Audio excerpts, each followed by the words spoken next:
Today, Nvidia's new tech plays well with others? Nvidia confirms something huge about their melting 4090s, Ryzen 7000 X3D, and new performance numbers for RX 7000 GPUs. Welcome everyone to Gamer Meld.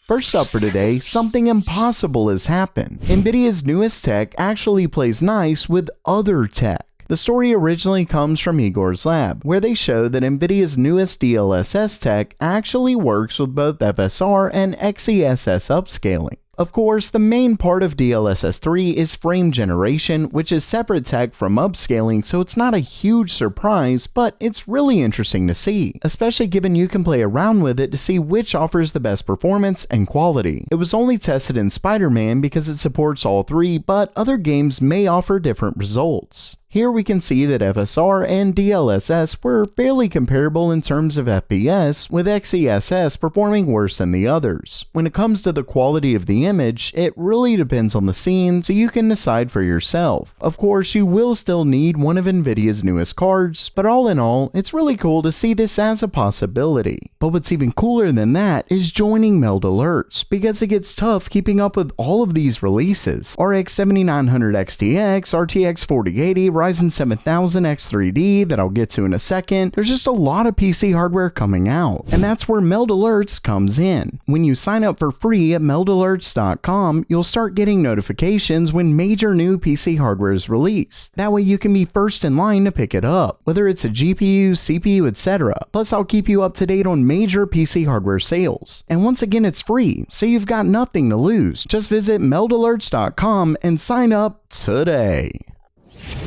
Next up for today, we have a huge update on Nvidia's melting 4090 connectors. Last time we heard that an AIB partner was replacing their connectors before sending out the GPU to new buyers, and that was a good sign, though it's been reported that even native connectors are melting, so there seems to be an issue with the new connectors altogether. Well, in a new story by Igor's lab and later reported by Tom's Hardware, Nvidia has confirmed that they're using two different manufacturers for their 16-pin adapters. Specifically NTK and Astron, which are both rival companies in Taiwan. What's interesting here is that Astron uses double slot spring contacts, while NTK uses a single slot spring contact that's easier to detach and has lower resistance. Not only that, but it's apparently Astron that has their 14 gauge cables with tiny pads attached, though it sounds like that could just be a small batch of theirs with that. Either way, according to Igor's sources, the NTK adapters are far less prone to failure. Now, you may be wondering why we've seen native connectors melt, and that's where things get interesting. According to Astron, its adapters perform within the connector's spec, which could mean the specs need to be updated with new requirements, so even native cables could need to be changed. Ultimately, I'd wait and see the results from Nvidia's full investigation before buying a new PSU, because it could end up being that some new adapter fixes the issue that the native cables don't. Of course, PSU manufacturers could offer replacements, but ultimately, this is a big deal that Nvidia needs to fix as soon as possible.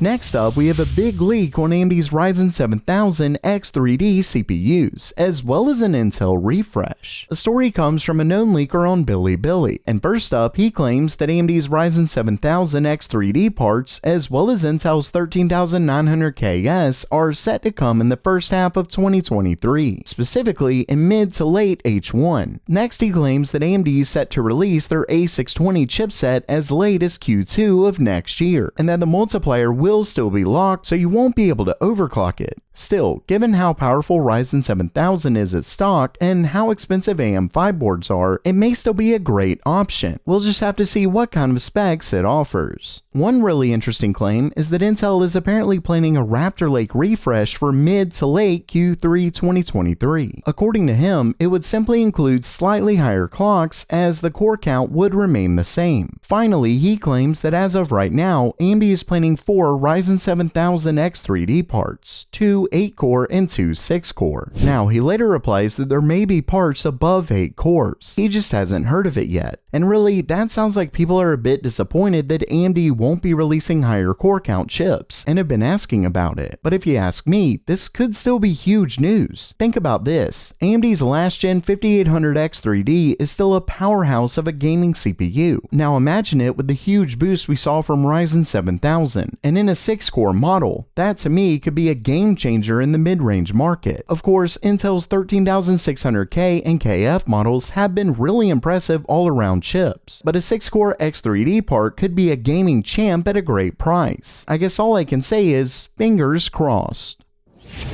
And lastly for today, with Nvidia's RTX 4080 right around the corner, AMD shared some new slides of their RX 7900 XT and 7900 XTX. In the first slide, they make it very clear that they're challenging Nvidia's RTX 4080. It's mostly just comparing the few things that are actually comparable, like the amount of memory bus, etc. Then in this slide, you can see that they claim the 7900 XTX is shorter and slimmer when compared to the 4080, and they don't have the 16-pin adapter like Nvidia's upcoming card. Next, they show this slide, pointing out the fact that they have DisplayPort 2.1 while the 40 series only has 1.4a. Then they go over the benefits of the new DisplayPort connector. Finally, AMD shared some new benchmarks, which most here we've seen, but they finally give us performance from the 7900 XT model. And while it's definitely a big jump over the 6950 XT, given it's only $100 cheaper than the XTX, I'd say it's worth it to move up to that. Personally, I think the XT model should be a bit cheaper given the value you get from the higher end part. Here you can see it gets up to 67% faster in rasterization over the 6950 XT.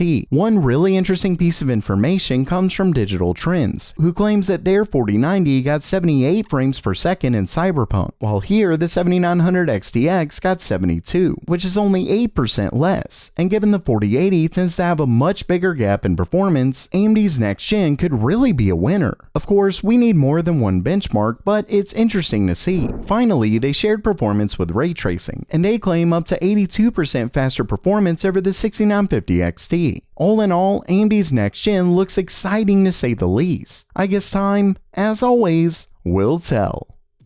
So while that does it for today, do you have your sights set on an RTX 4080? Or are you more pumped for AMD's next-gen GPUs? Let me know down in the comments below. And if you liked the video, please subscribe. And as always, have a great day.